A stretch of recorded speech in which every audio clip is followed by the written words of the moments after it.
Welcome to our session on surviving the unimaginable, the collapse of the grid, where our modern conveniences vanish and chaos looms. I'm excited to dive into this. This dark reset survival guide sounds like a wake-up call for us all. Absolutely. The guide lays out a detailed plan for preparing for a total infrastructure collapse.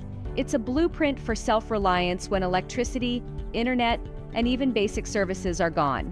Right, and it's not just for hardcore preppers, is it? It's aimed at everyday families who might never have thought about such scenarios. Exactly. It's for parents, grandparents, folks from all walks of life who need a practical survival plan. Rather than spouting doom and gloom, it emphasizes a calm, methodical approach to protecting your loved ones. And the guide isn't full of military jargon either, which makes it much more accessible. It breaks down 6 core survival areas, right? Yep, it covers off-grid power, emergency water access, food security, communication protocols, home defense, and even barter and economy skills. Right. Each module is packed with checklists and clear instructions. Speaking of off-grid power, I was intrigued by how it presents affordable methods to generate electricity when utilities fail. Exactly.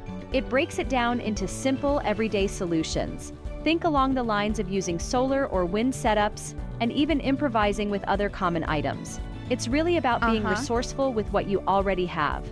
And when it comes to water, the guide really impresses me with its focus on identifying local water sources and learning purification techniques. Oh, totally. It even outlines the top 5 local sources you should be looking for, with tips on filtering and boiling the water to ensure it's safe for consumption. It's like having a manual that tells you exactly where to look and what to do. I also appreciate how the guide covers food security. Traditional methods to preserve food without reliance on a fridge, like canning, dehydration, and even the concept of a DIY root cellar.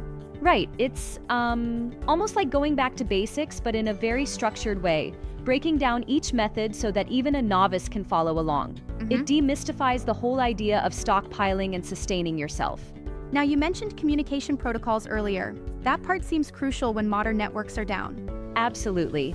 The guide covers how to utilize radios, walkie-talkies, even ham radio systems to stay informed.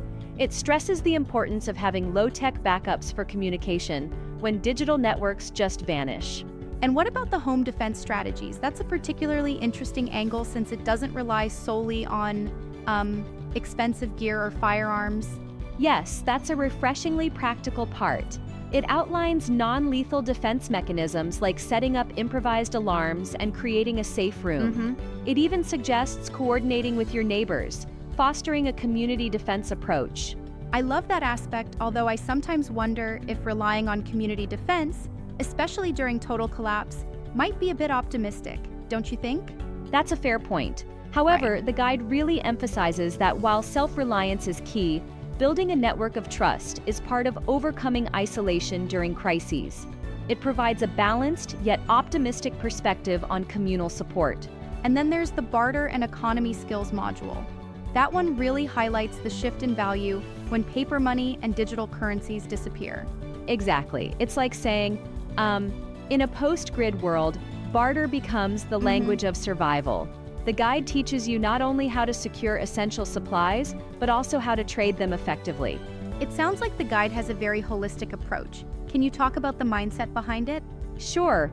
The whole program is grounded in the idea of calm preparation rather than panic. It's about building confidence through step-by-step actionable plans.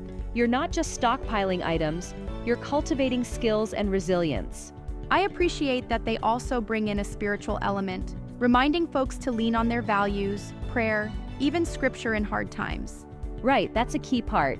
The integration of mental and spiritual resilience is not just about surviving physically, but also about keeping morale high and staying united as a family or community. Absolutely. That makes it more than just a survival manual. It's a guide to preserving hope. Now, I noticed a lot of this advice is grounded in real-life experience. The guide was put together by a former military logistics officer and an investigative researcher, wasn't it? Yep, Daniel Cross and Thomas Reeves teamed up. Thomas brings years of military logistics and off-grid living experience, while Daniel's background in crisis research and biblical prophecy rounds it out. This combo gives the guide both tactical and philosophical depth. And it's interesting that what started as a private collection for their own families evolved into a resource for the public. That transition really speaks to the urgency of the situation. Exactly, it's like they had this wealth of knowledge, and when world events started echoing past crises, they knew more people needed to be empowered. It's proactive rather than reactive, which is a refreshing approach in today's uncertain times. There's also that matter of the pricing. Originally $149, but now offered at $37 with a 60-day risk-free guarantee. That's a bold move. Right, and it really removes the financial barrier for families who might otherwise hesitate to invest in preparedness. Yeah. That guarantee makes it a no-lose proposition if you're serious about protecting your loved ones. I can see someone saying, "I'll never need it." And that's exactly why having a plan is critical. Even if a complete grid collapse seems unlikely, these strategies are practical for more common emergencies, like extended blackouts or hurricanes. Definitely.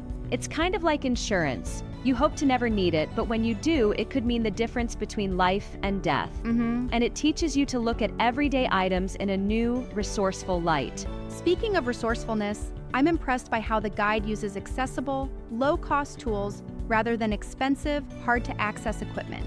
Exactly. It's all about making preparation accessible to everyone. Rather than recommending, say, high-end generators from the get-go, it shows you how to make do with what you have. Right. That practicality is what sets it apart. Now, if you were to highlight one key takeaway, what would it be? I'd say it's this. Preparation isn't about succumbing to fear. It's about empowering yourself with knowledge and strategies that are both practical and, well, tested. It's turning a looming crisis into a series of manageable steps. But don't you think there's a risk of over-preparation? I mean, some might argue that focusing on worst-case scenarios could lead to unnecessary anxiety.